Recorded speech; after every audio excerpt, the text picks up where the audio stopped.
Hello mga mi, it's me again, ang small content creator at mami ni Baby Teron at the age of 19. For today's video mga mi, ay samahan nyo nga ako dahil gagawa ako ng bear bonnet na in-order sa akin. Unang ginawa ko mga mi ay gumawa nga ako ng magic ring. Ito kasi mga mi ang pinakauna para mga mi makabuo tayo ng bear bonnet. Tapos ko na mga mi gawin itong first row at ganito nga pala mga mi ang kanyang hitsura.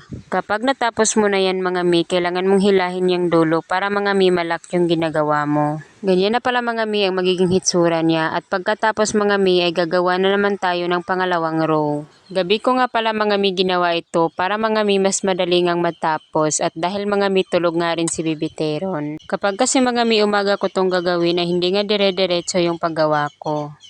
Okay lang siguro mga mi kung may magbabantay kay Baby Teron ay talagang dire-diretso yung paggawa ko nito. Ganito na pala mga mi ang hitsura niya kapag nakagawa ka na ng pangalawang row. Pagkatapos mga mi ay gagawa na naman tayo ng pangatlong row. Paulit-ulit lang yung gagawin natin mga mi hanggang makabuo tayo ng bear bonnet.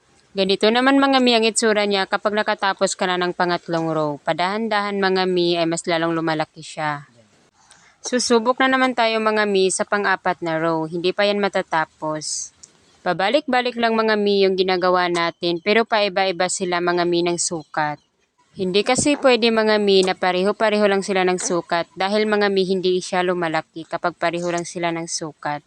Kaya mga mi kailangan mo siyang paiba-ibahin ng sukat. Like example mga mi yung first row is 10 stitch siya tapos yung pangalawa ay 20 tapos yung pang-apat ay o pangatlo ay 30 ganon.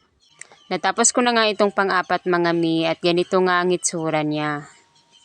Sobrang nakaka-satisfying siyang gawin mga mi, lalo na mga mi kapag nakikita mo talaga yung ginagawa mo.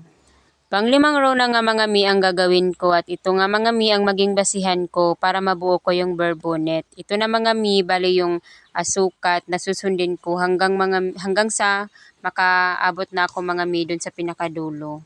Nang ginagawa ko nga ito mga mi ay naantok na ako pero mga mi china-challenge ko yung sarili ko na gawin ko siya at matapos ko siya dahil mga mi tinitignan ko kung ilang oras ko siya magagawa. Ganito na pala mga mi ang itsura ng row 5 at ganyan na mga mi at yung sukat na yan mga mi ang susundin ko. Makikita nyo naman mga mi na dahan-dahan ay nabubuo na talaga itong bear bonnet at tignan nyo mga mi may curve na siya kaya mga mi mineasure ko muna siya. Pagkatapos kong i-measure mga mi ay nagpatuloy na nga ako sa aking ginagawa hanggang mga mi makabuo ako ng bear bonnet. Ng mga part na yan mga mi, mga 30 minutes na ata yan. At makikita mo naman talaga mga mi na nabubuo na siya. Habang ginagawa ko nga yan mga mi ay si Baby Tero naman ay nandun sa kanyang duyan at yung partner ko naman mga mi ay nasa baba dahil mga mi siya yung nagyuyugyug ng duyan ni Baby Teron. Kapag kasi mga mi gumagawa nga ako ng order sa akin ay sinasabihan ko yung partner ko na dito kami sa sala gumawa. Kasi mga mi mas prepare ko na dito sa lamesa namin gumawa dahil yung likod ko ay nai-straight ko. Kapag kasi mga mi nakaupo lang ako, sobrang sakit ng likod ko at sobrang sakit ng paa ko. Kaya mas prepare ko mga mi yung mataas. Kapag kasi mga mi nagko-crochet ka, isa talaga mga mi ang maging pain mo ay yung likod mo, yung balakang mo at yung mga paa mo. Kasi mga mi, nag-i-stay ka lang sa kung saan ka. Hindi yung, di ba, pag may ginagawa ka pa iba-iba yung posisyon mo. Pero sa ganito mga mi, focus lang yung mga mata mo at yung kamay mo.